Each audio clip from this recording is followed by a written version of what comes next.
What's up, guys? Welcome to another Market Radar podcast. We're nearing the end of the year. Happy New Year. It's Thursday today, so it's not quite New Year's yet, but when you're listening to this, it will be.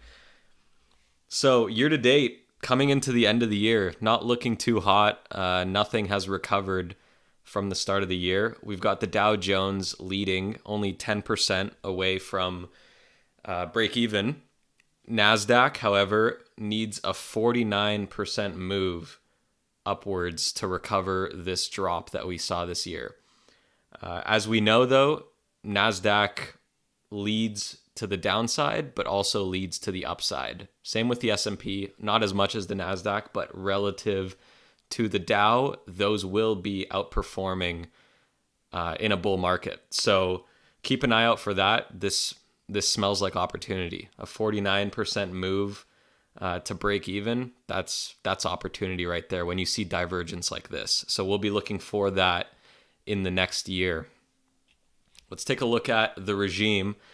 This is midweek. As I said, it's Thursday, but the regime model is still printing stagflation. You will see the updated regime in the weekly report that is going to be on the website when you watch this video. So next week, Monday, market is closed. Don't forget that. Don't wake up early. Wednesday, we've got FOMC minutes. That's what we should be looking for. That's going to be a big day. Thursday, also going to be a pretty big day with the employment report and jobless claims. And Friday, we've got employment situation and Fed speakers. So we want to be looking at that. Seeing if these rate hikes are making a dent in the employment situation yet. Yeah, so let's go over the jobless claims this last week. We had them print still below the July highs. They were in line, not much changing here. Continuing claims you can see via the blue line. Jobless claims are the white line. So the blue line is continuing claims. They actually printed higher. So they're slowly breaking higher into the end of the year. But like jobless claims, they remain below the pre-pandemic highs. So over here on the left, I scaled the chart this way so you guys can see over here on the left, we have the pre-pandemic levels, obviously the pandemic, and then and now post-pandemic. We are still at pre-pandemic levels. So the labor market remains extremely tight. And obviously the Fed knows this, watches this, and will continue to act accordingly with their monetary policy. Let's go over pending home sales, another major destruction here. Obviously, though, we all who didn't expect this, right? With interest rates going from the high twos, low threes to almost 7%. This is to be expected. And when I talk about interest rates, I'm talking about mortgages, obviously. When mortgage rates rip that much, the demand for homes will just shit the bed. And that's what we have seen here in the Yeah, last and year. it's even worse than 2008 was. Yeah, and we're actually even worse than COVID. So this is really this is a disaster. I mean, Yeah. again, we all expected this. Like big, even cars and used luxury goods that were overpriced are all coming to an end. Like all this stuff's coming to an end. There was this idea, this aura during COVID that like the scarcity would last forever, where no matter what it was, if it was a Ferrari, a Lamborghini, a Rolex, a house, a fucking NFT, no matter what it was like you have to buy it now because it'll be more expensive later. And like we're starting to see that come to an end. And it's just this is what happens when in hard times. Things It's become funny cheaper. because people are still optimistic about housing, and Oh, I know. that's just ridiculous. Housing is obviously a lagging indicator, and you think tech is getting shat on, all of equities, bonds, everything is getting shat on. You think housing is going to be the one golden nugget that survives? There's no way. There's no Yeah, I way. mean, It's just yeah. delayed. It's a slower market. There's the whole factor of people need housing to live in. It's not just a tradable commodity. So it's very delayed, and it's going to go down just like everything else. Yep. And on even the pending home sales year over year, this is the worst print in like over 20 years. So just so you know, this can still get worse. I mean, this is again the part of tightening economic times. This is what happens. This is the outcome. So let's go into ES. What happened this week? Not a lot, right? so far, right? This is only Thursday night, but the market's only up 40 basis points. So even if we have another day like today, tomorrow, the market will only end up the week less than 2%, right? So still not a major move given where we have what we've done this whole year.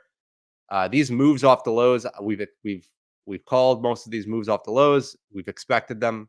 This is what this is what a bear market looks like. Yeah, now Um, now we're just expecting chop, and we've been saying that for a while now. Chop is the most likely outcome, and we're seeing that play out right now. Options are going to get crushed. There's not going to be any direction for a while. Yeah, and depending on what puts you bought this year, if you went into this year long SPY and you had some puts, depending on what strike you most likely lost money. Odds are you lost money with the puts. Because like let's just say you bought doomsday puts, right? You're long SPY from here and you're like, "You know what? I'm going to buy 3200 puts." Right? Or you know what? I'm going to even buy $3500 puts. You're probably wrecked because you got a year out, right? So they're going to expire soon. And VIX a year ago, we go back to the start of 2022, VIX was sitting around 20. So if you look at the progress of VIX, the IV hasn't changed as much. I did think this was going to be a little bit lower, but no, the IV wasn't really where this destruction was. It's merely in the fact that this hasn't really gone down. Like we're down year to date 18.98% on ES, and we've had multiple drops of well over. I mean, we go from peak to trough here. We have alone 17%.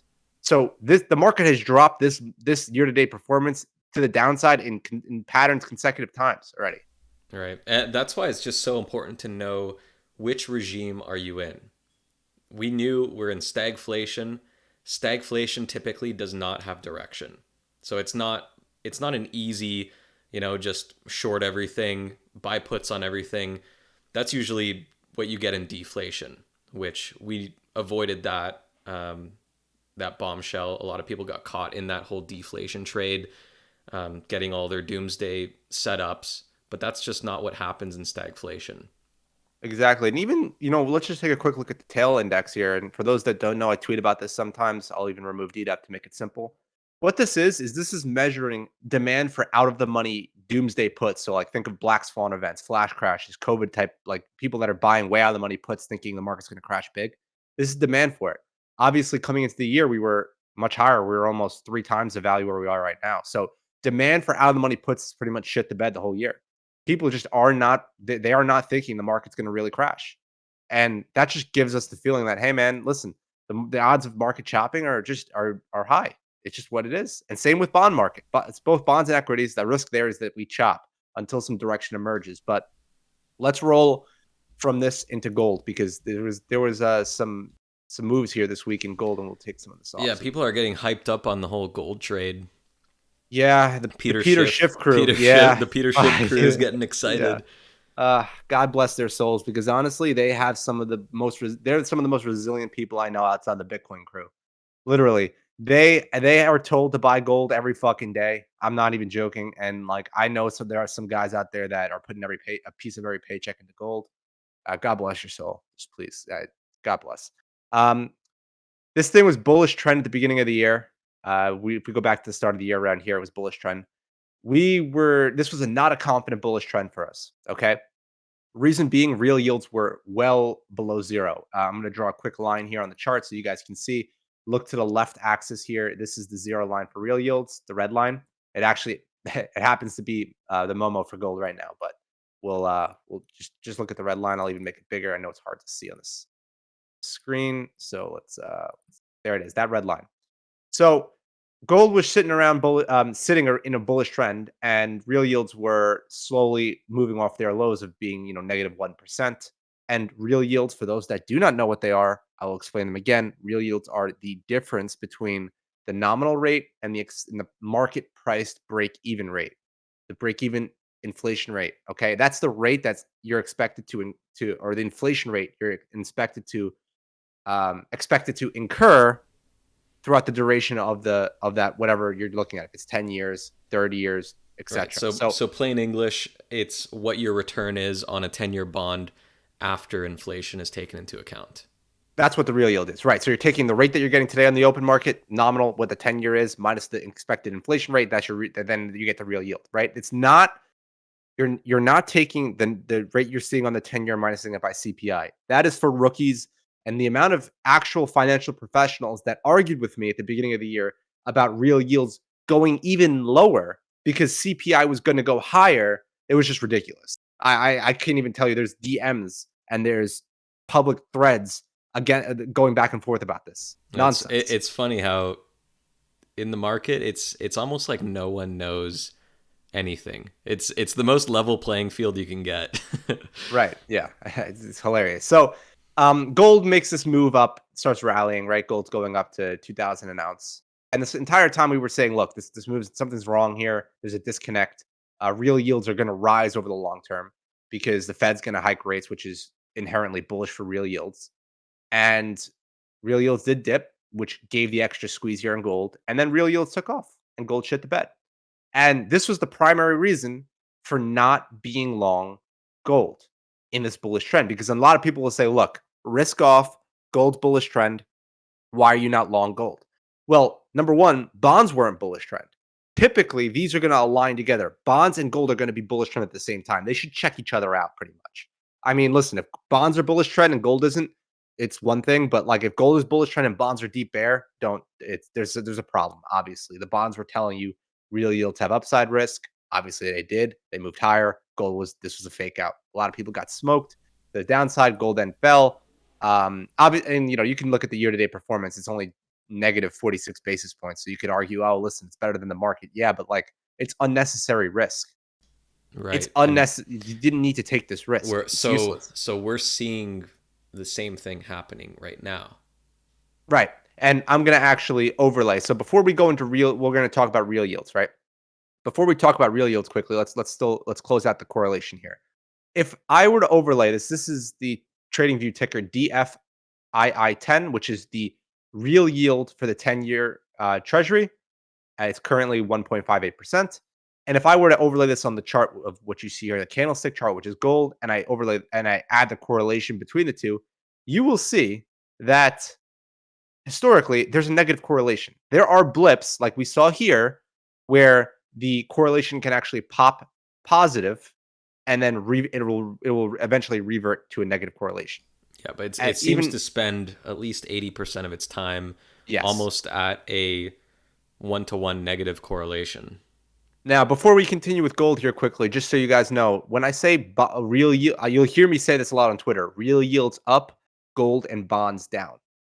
I have gold on the screen right here. Watch what happens when I switch to long-term bonds. Look at the correlation. Ready? Watch. It's even better. It's even better than gold. This correlation is more consistent than gold in the idea that real yields go up, bonds go down, gold goes down. So if we're looking at real yields right now, right, and real yields have upside risk, and we're going to go over why we see that, right? So let's just cover real yields having upside risk. Odds are bonds are going to go lower and gold is going to go lower. So this bullish trend we're seeing is bullshit, just like it was back at the beginning of the year until real yields signal that, listen, something's about to change. And let's actually just pull up real yields. We can do this real simple. If you want to do this on by yourself on your own screen, it is the US 10-year minus T10 YIE. This is real yields. Okay. We're going to look at the DDAP trend. This has been pretty much bullish trend all year outside of a little neutral trend blip here in March. But regardless, this is still well in bullish trend. And remember what we said, what we always say. If it's bullish trend, odds are prices go higher. If it's bearish trend, odds are prices go lower. Don't fight the trend, wait for the signal. That's what we've been saying all year long. So until this breaks into bearish trend, gold has downside risk, bonds have downside risk. It's really that simple. There's no you can put as much economic theory, the Fed having to actually push rates higher, all that you can throw all that out the window. Simply put, as long as real yields are bullish, gold and bonds have downside risk. It's that simple. Other than that, I think we can wrap it up here. Thank you guys so much for listening. I hope you guys have a great New Year's. If you have any questions, feel free to reach out to us on Twitter at the Market Radar or go to our website, market-radar.com.